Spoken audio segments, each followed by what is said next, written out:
5 seconds. Start. Now, sir, honorable members will recall that the bill was introduced in the House of the People on the 2nd September 1953. It has had a long history, and in one form or another, it has been before the public since the end of 1949.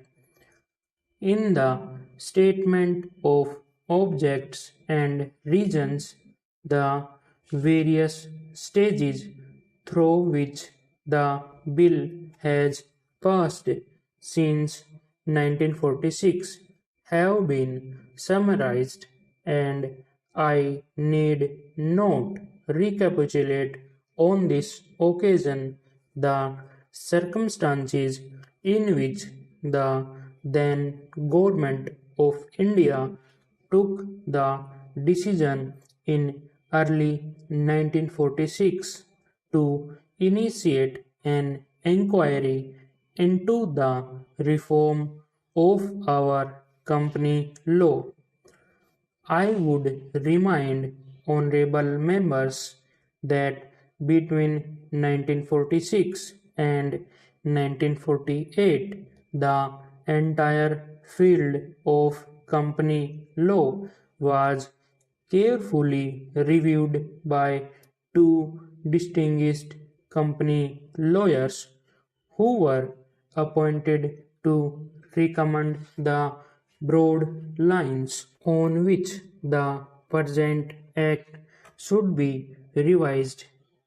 Their recommendations were examined in the then Ministry of Commerce, and certain tentative departmental views which emerged were circulated in a comprehensive memorandum to all recognized trade and industrial associations, bar associations, the high courts, and the state governments. That brought us to the end of 1949. Many representations on this memorandum were duly received from chambers of commerce, trade and industrial associations, state governments, and the general public. At the end of 1950, the Government of India appointed a committee under the chairmanship of Sri Bhabha to go into the entire question of revision of Companies Act, which particular reference to its bearing on the development of trade and industry in this country. This committee examined a large number of witnesses in many parts of the country and submitted its report in March 1952. This report again was circulated to all state governments, chambers of commerce, trade associations, high courts, and many other bodies.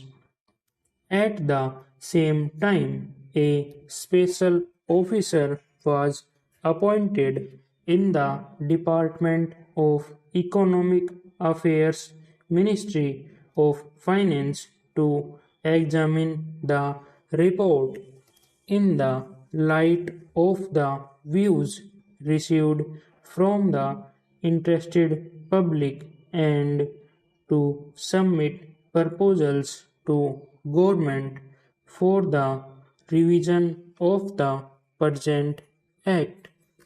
The bill now before the House is based largely on the recommendations of the Company Law Committee, modified in a few particulars.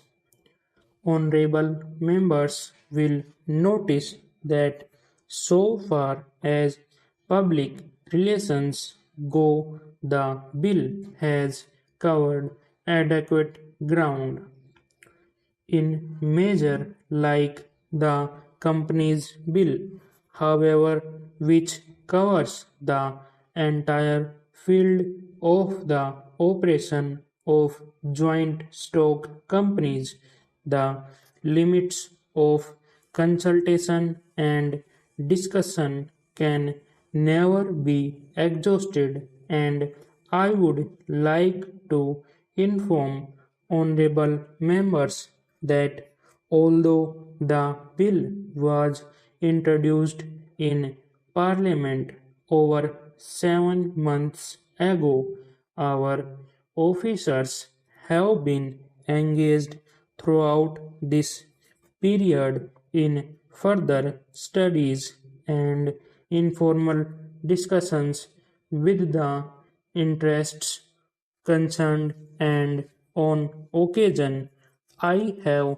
also participated in such discussions. I have also given some further thought to some of the issues arising out of the bill, and I propose at the appropriate stage to bring before the select committee any changes in the provisions of the bill which seem to me to be worthy of consideration. In the light of this further examination, honorable members will have noticed that the bill contains 6 clauses and 12 schedules. I think it is probably one of the longest legislative measures in recent legislative history, but its size might be regarded as misleading unless I make a few comments.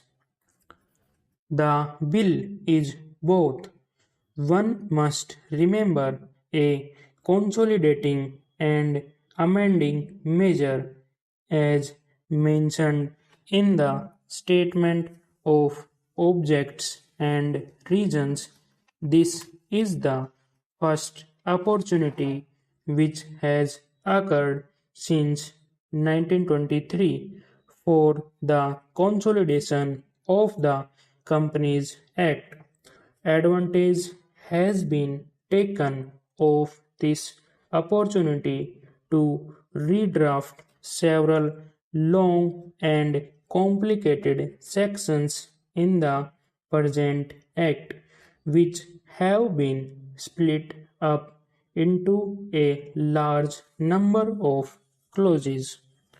This is the largest single factor accountable for the increase in the number of clauses in the bill.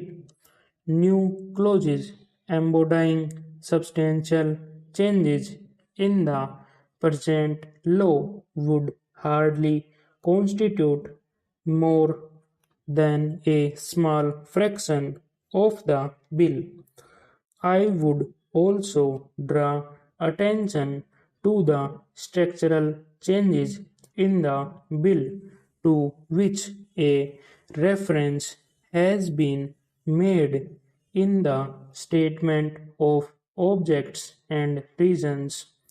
The redraft of the bill and the rearrangement of the existing chapters in the companies act in a more logical order have, I think, resulted in a noticeable improvement in the form of the bill, and I hope will facilitate better understanding and appreciation of the scheme. I wish that the act which came into effect long ago was implemented properly. I know that the minister here is very earnest in implementing it, but unfortunately, his colleagues at the state level are disappointing him. Unfortunately, no steps have been taken for trimming or toning up the administration at the state level and at the district level. They have to be taken immediately.